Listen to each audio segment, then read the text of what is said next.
There's another story that highlights the importance of going back to original accounts. This one comes from Zimbabwe in 1994.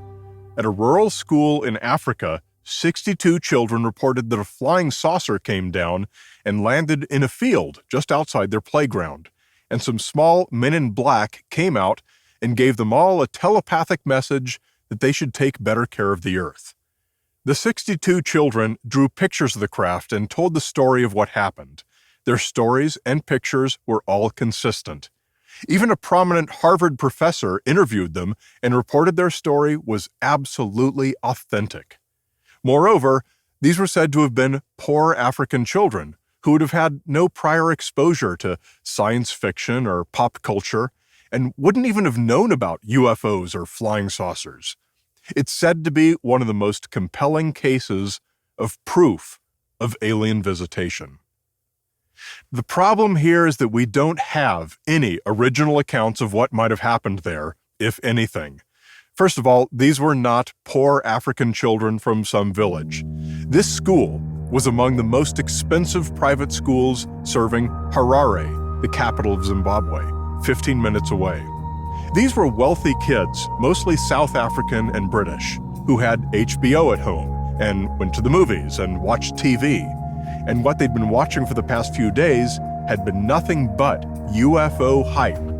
A great fireball had broken up in the night sky over Africa, which we later learned had been the re-entry of the Zenit 2 rocket from the Russian Cosmos 2290 satellite launch. The TV and radio stations were buzzing with calls for photos and the best UFO stories. The editor of UFO Afra News heard about the children's story and went to the school. She placed them into groups and held group story-sharing sessions.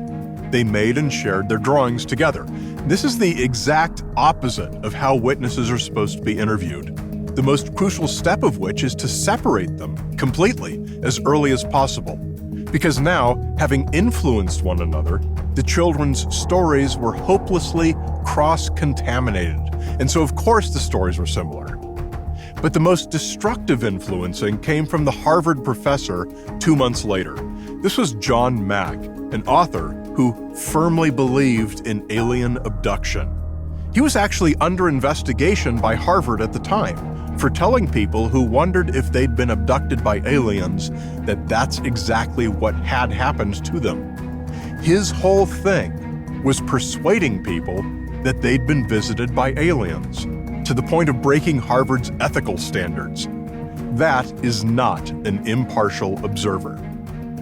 Whatever actually happened at the school on that day is impossible to know because of the sloppy way the eyewitness accounts were handled. We do know that 62 children say they saw something, but whatever they originally reported was quickly lost, and the great majority of children present, some 200 others, reported seeing nothing at all.